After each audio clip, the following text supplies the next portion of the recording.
Fl-isem tal-Missier u tal-Iben u tal-Ispirtu Santu, il-grazzja ta' Sidna Ġesu Kristu, l-imħabba ta' Alla li deret fi Kristu rebbieħ fuq il-mewt u d-dnub, u l-qawwa tal-Ispirtu Santu tkun ma'kom il-koll. Qegħdin nofru dan is-sagrifiċċju tal-Quddisa għar-Ruħ Ġon u Innoċenza Żara. Jeħudi nagħmlu riflessjoni tagħna nfusna, narfu n-nuqqasijiet tagħna, l-fraġilità tagħna, imma fiduċjużi fl-imħabba ta' Alla. Għalina Kristu rebaħ id-dnub li tolbu maħfra għal ħtijietna.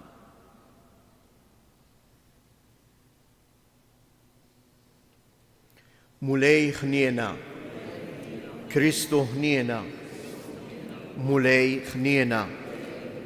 Iħenna lina Alla li jista' kollox jaħfrilna dnubietna u jwassalna għal ħajja ta' dejjem. Glorja lill-Alla fil-għoli ta' smewwiet u paċi fl-art lill-medmin ta' rieda tajba. Infaħruk, imberkuk, nadurawk, natuk ġieħ, irroddulek ħajr għal glorja kbira tiegħek. Mulej Alla Sultan tas-sema, Alla Missier li tista' kollox. Mulej ben waħdini Ġesu Kristu, mulej Alla ħaruf talla ben il-Missier. Int li tneħħi dnubiet tad-dinja ħenna lina, int li tneħħi dnubiet tad-dinja ilqa' it-talb tagħna. Inti li qiegħed fuq il-lemin tal-Missier ħenna lina, għaliex inti waħdek għaddejs, int waħdek mulej, int waħdek iloli Ġesu Kristu mal-Ispirtu Santu fil-glorja tal-Missier Alla. Amen. Nitolbu. U Alla inti bħafna grazzi tkattar lil popli li jemnu fik. Ħares bit-tieba lejn dawk li ħtart għalik biex kull min twilet mill-ġdid bis-sagrament tal-Magħmudija jimtela bil-ħajja ta' dejjem u jgawdi għena bla tmiem. Bibnek Ġesu Kristu Sidna li ju Alla u li miegħek jgħix u jsaltan flimkien mal-Ispirtu Santu Alla għal dejjem ta' dejjem. Kari mill-ktieb tal-Atti tal-Apostli, f'dak iż-żmien il-kapijiet tal-Lut u x-xjuħ u l-kittieba meta raw il-kuraġġ li beħ Pietru u Ġwanni kienu tkellmu, baqgħu mistaġba bihom għax kienu jafu kemm dawn kienu nies sempliċi u bla tagħlim u fehmu sewwa li kienu nies ta' madwar Ġesu. Imma meta raw ir-raġel li kien infejjak u wieqaf hemm ħdejhom ma kellhom ħila iwieġbu xejn. Imbagħad ġaluhom joħorġu barra mis-Sinedriju. Qagħdu jitħattu bejniethom u bdew jgħidu: se nagħmlu bihom dawn in-nies? Għax in-nies kollha ta' Ġerusalemm jafu li dan il-miraklu sar permezz tagħhom u dan aħna ma nistgħux niġħduh. Imma biex dan ma jixteritx aktar fost il-poplu, ejjew nedduhom biex ma jsemmu dan l-isem ma ħadd iżjed. Għalhekk reġgħu sejħulhom u ordnawlhom biex b'ebda mod ma jitkellmu jew jgħallmu fl-isem ta' Ġesu. Imma Pietru u Ġwanni weġbuhom: ejdulna intom jekk sewwa quddiem Alla li aħna nisimgħu aktar minnkom milli minn Alla, għax aħna ma nistgħux ma nitkellmux fuq dak li rajna u smajna. Imbagħad reġgħu għeddewhom u telquhom għaliex minħabba l-poplu ma rfux kif jaqbdu jikkastigawhom għax kulħadd kien qiegħed jagħti glorja lil Alla għal dak li ġara. Il-kelma tal-mulej inroddu ħajr il-Alla. Sam responsorjal ngħidu flimkien: niżuk ħaj mulej tal-li weġibtni. Faħru l-mulej għaliex hu tajjeb għax għal dejjem it-tieba tiegħu, qawwa tiegħi u għana tiegħi il-mulej u kien għalija s-salvazzjoni tiegħi. Għajat ta' ferħ u rebħ fl-erejjex tat-tajbin, il-leminija tal-mulej għamlet ħwejjeġ ta' ħila flimkien: niżuk ħaj mulej tal-li weġibtni. Il-lemenija tal-mulej il-fuq merfuwa, il-lemenija tal-mulej għamlet ħwejjeġ ta' ħila. Mammuċ imma nibqa' ngħix u nħabbar l-emejjel tal-mulej ħakarni tassew il-mulej, iżda ma telaqnix għal-mewt fl-imkien. Niżu ħaj mulej tal-li weġibtni. Iftħu l-bibien tal-ġustizzja, ħanidħol minnhom u nrot ħar lil-mulej. Danu bib il-mulej, il-ġusti jidħlu minnu, niżiħħar tal-li weġibtni u kont għalija s-salvazzjoni tiegħi fl-imkien. Niżuħaj mulej tal-li weġibtni. Alleluja, alleluja, alleluja. Dan hu il-jum li jagħmel il-mulej, ħanifirħu u nitennew fih. Alleluja.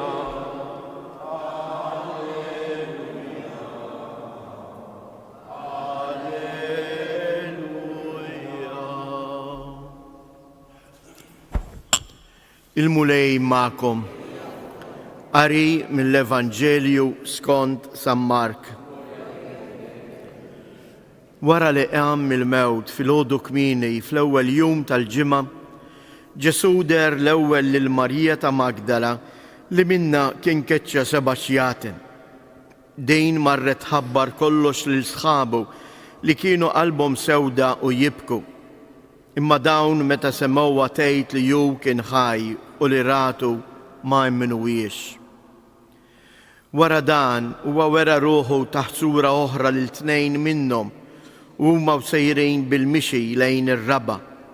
U huma reġgħu lura u taw l-aħbar lill-oħrajn, imma anqas lil dawn ma jemnuhom.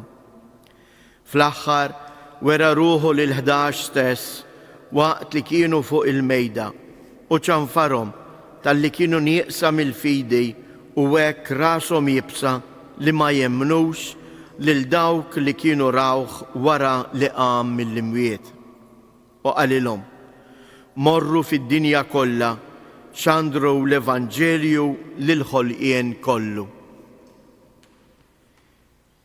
Il-kelma tal-mulej.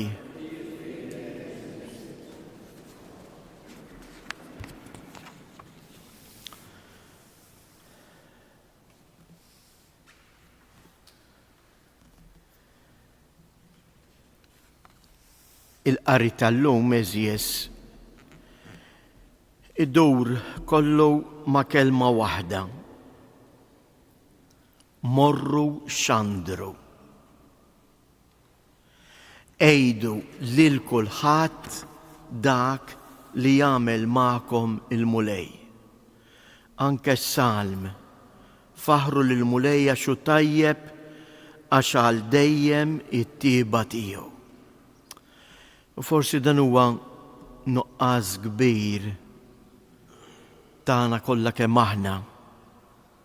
Għax ħafna drabi ngħidu imma dak is-saċerdot huwa dmir tas-saċerdot li jrid jitkellem fuq Alla. Sorry.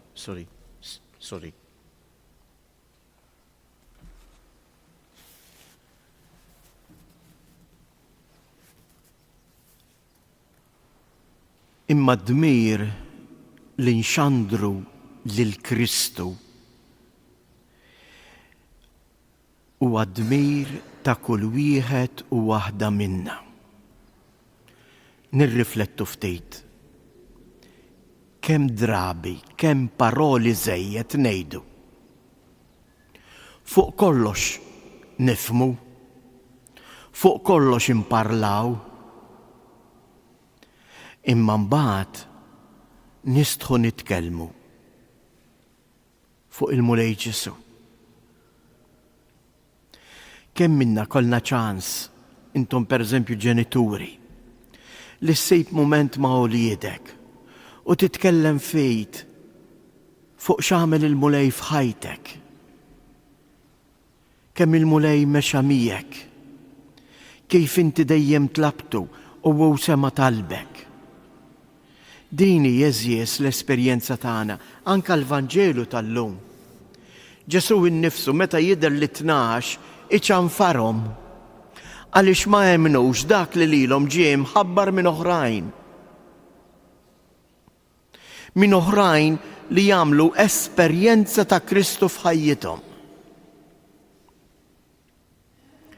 Imma biex jien nista' nitkellem fuq Ġesu u nwassal lil Ġesu, irrid nagħmel esperjenza tiegħu. Irrid insib il-ħin fejn jien niftaħlu qalbi, fejn jien nisma' l-kelma tiegħu, fejn jien nitolbu, nirringrazzjah u nfaħru. Jew għalhekk eżies nitolbu l-qawwa tal-Ispirtu Santu. Hekk ma naħsibx li hija kombinazzjoni. Propju fi ftit sigħat oħra sejjer jibda l-funeral tal-Papa Franġisku. Imma m'għandniex ninsew din il-missjoni tagħna. Dak li huwa stess kien qalilna hawnhekk fuq it-suntier tas-santwarju. Il-ferħ tal-Knisja f'kelma waħda l-uniku dmir, l-uniku ħaġa li tista' tiftaħar bija l-Knisja li l-Knisja ssib il-ferħ meta twettaqa u x-xandir tal-Evanġelju. U x-xandir tal-Evanġelju mhijiex il-missjoni tas-saċerdot biss, imma hija il-missjoni ta' kull imammet. Għalhekk il-Vanġelu nilqgħu għalhekk din l-istedina ta' kif għalaq dan il-Vanġelu mis-16 il-kapitlu ta' San Mark. Morru fid-dinja kollha xandru il-bxara tajba. Mur id-dar, xandar il-bxara tajba. Mur fuq il-post tax-xogħol, xandar bħajtek il-bxara tajba. Mur fuq il-post tad-divertiment, xandar bl-eżempju tiegħek il-bxara tajba l-imħabba ta' Kristu.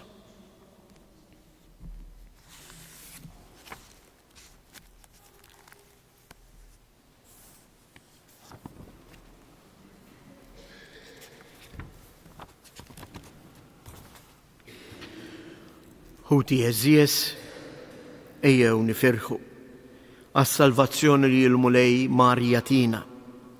Nitolbuh u ngħidulu, atina mulej il-frott tal-qawmien tiegħek, atina mulej il-frott tal-qawmien tiegħek.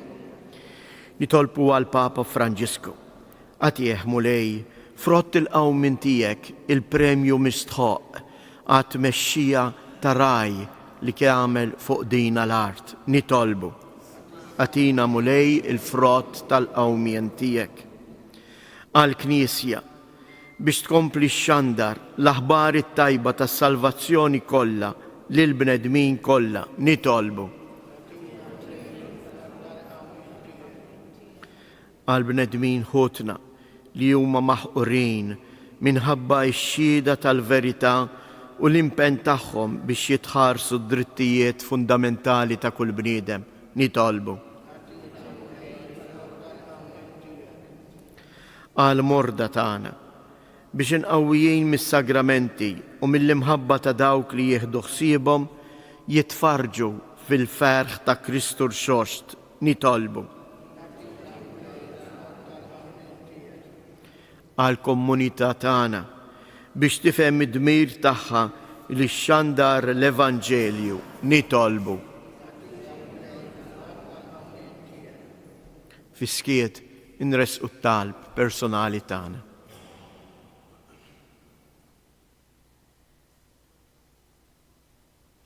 Mulej Alla tagħna, aħna nxandru bil-ferħ il-ħknina tiegħek magħna meta Kristu ibnek miet għalina fuq is-salib u r-xosta. Int li tgħix u s-saltan għal dejjem ta' dejjem.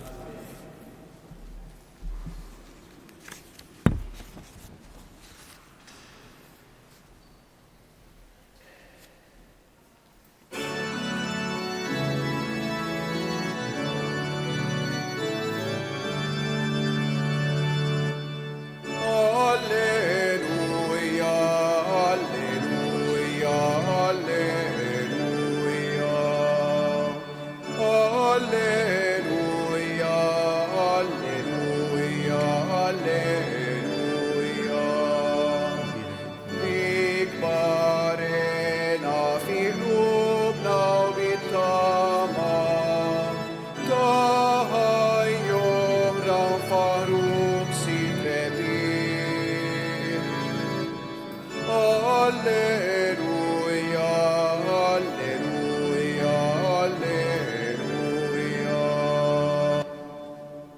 jitolbu ħuti biex dan is-sagrifiċċju tiegħi u tagħkom ikun joġob lill-Alla l-Missier li jista' kollox.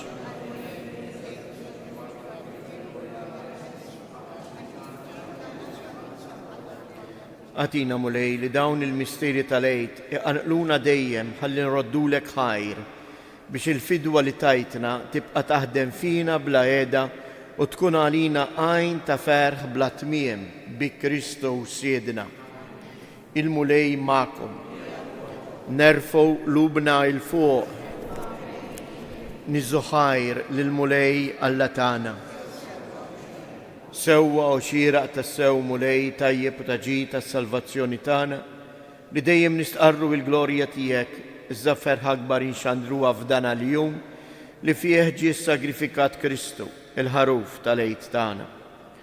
U l-ħaruf tas-sew li neħħa id-dnubiet tad-dinja bil-mewt tiegħu qeret il-mewt tagħna u bil-qawmien tiegħu kisbilna ħajja ġdida. Għalhekk f'dan il-ferħ tal-għid imxerret ma' kull imkien fid-dinja, il-bnedmin kollha jimtlew bil-għena u l-qawwiet tas-sema ma' sitat tal-anġli jinżġu l-glorja tiegħek u bla qiegħda itennulek. Għaddejs, għaddejs, għaddejs. Mulej Alla tal-eżerċiti, ismewwiet l-art mimlija bil-glorja tiegħek. Osanna fl-ola tas-smewwiet, imbirek minn ġej f'isem il-mulej. Osanna fil-olej tas-smewwiet. Għaddejs tas-sewint mulej inti lajn ta' kull qdusija. Qaddis għalhekk nitolbuk dawn l-offerti bil-barka tal-Ispirtu tiegħek biex isiru għalina l-ġisem u d-dem ta' Siedna Ġesu Kristu li meta kien se jingħata biex mir-rajħ ibati ħal ħobs. Radd il-ħajr qasam tal id-dixxiepli tiegħu u qal: Ħudu u kulu il-koll minn dan, għax dan huwa ġismi li jingħata għalikom.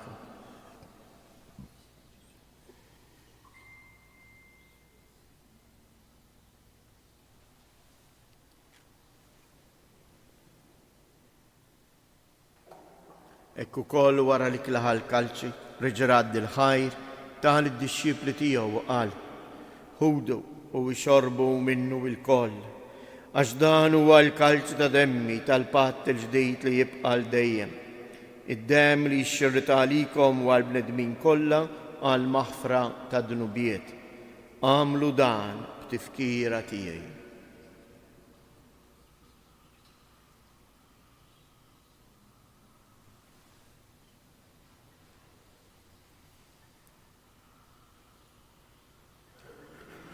Dan hu il-misteru tal-fidej inħabbru l-mewt tiegħek mulej, inxandru bil-ferħ il-qawmien tiegħek nistennewk sa ma tiġi fil-glorja. Għalhekk aħna nagħmlu dan b'tifkira tal-mewt u l-qawmien ta' Siedna Ġesu Kristu, nofrulek mulej il-ħobs tal-ħajja u l-kalċ tas-salvazzjoni u nroddulek ħajr għaliex ogħġbok tilqana hawn quddiemek biex naqduk. U miċ-ċokontana nitolbu lill-Ispirtu Santu jaqgħadna f'ġisem wieħed lilna li nieħdu sehem il-ġisem u d-dem ta' Kristu. Ftakar mulej fil-Knisja tiegħek imxerda mad-dinja kollha u ittaqa' fl-imħabba flimkien mal-isqof tagħna Anton u mal-ministri tiegħek kollha. Ftakar ukoll f'ħutna li raqdu bit-tama tal-qawmien. Ftakar fil-mejtin kollha. Daħħalhom quddiemek fid-dawl tas-sebħ tiegħek. Ħenna għalina l-koll nitolbuk, għati lilna wkoll il-wirt tal-ħajja ta' dejjem flimkien mal-Verġni mqazzhom Malla Marija, mal-arus tagħha San Ġusepp, l-Apostli u l-Qaddisin kollha li jgħixu fil-ħbiberija tiegħek sa mill-bidu tad-dinja. Għamel li magħhom infaħruk u nsebħuk b'Ġesu Kristu ibnek. Bi Kristu, ma' Kristu u fi Kristu. Jingħata lilek għala missier li tista' kollox, flimkien mal-Ispirtu Santu, kull ġieħu glorja għal dejjem ta' dejjem. Ejjew nitolbu kif għallimna u ridna nagħmlu li bentalla għas-salvazzjoni tagħna. Missierna li inti fis-smewwiet, jitqaddes ismek, tiġi saltnatek, ikun trittin kif is-sema ekda fl-art. Ħobżna ta' kuljum atina llum, aħfrilna dnubietna bħalma naħfru lil min ħati għalina, la ddaħalniex fit-tiġrib iżda ħlisna mid-deni. Eħlisna nitolbuk mulej minn kull deni. Atina fit-tieba u l-ħnina tiegħek il-paċi fi żmienna biex inkunu dejjem ħielsa mid-dnub u imħarsa minn kull inkwiet. Aħna u nistennew nittamaw il-lejna u l-miġja tas-Salvatur tagħna Ġesu Kristu. Mulej Ġesu Kristu li jgħid lill-apostli tiegħek inħallilkom isliem, natikom isliem tiegħi, la tħariex lejn dnubietna, iżda ħares lejn il-fidej tal-Knisja tiegħek. Għatija sliem u laqda li jint trid fija, jint li tgħix wis-saltan għal dejjem ta' dejjem. Il-paċi tal-mulej tkun dejjem magħkom. Għatu l-paċi lil xulxin.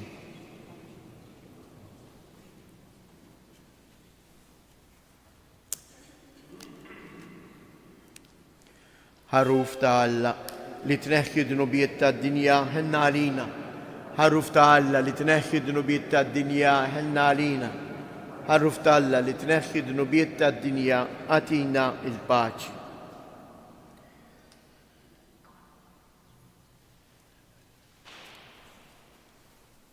Danu l-ħarruf ta' Alla, danu li jneħħi dnubiet tad-dinja, ħin jindawk li huma mistiedna għall-ikla tal-ħarruf. Iżdej kelma waħda, ruħi tkun fejn. Il-ġisem ta' Kristu.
nitolbu.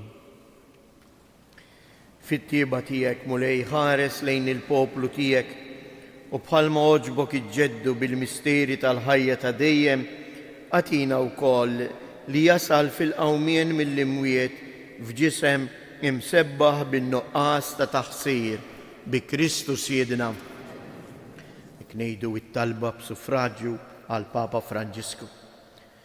Missier Etern, aħna nofrulek ir-ruħ tal-qaddej tiegħek il-Papa Franġisku li jiddedika ħajtu biex jaqdik u jmexxi il-Knisja tiegħek.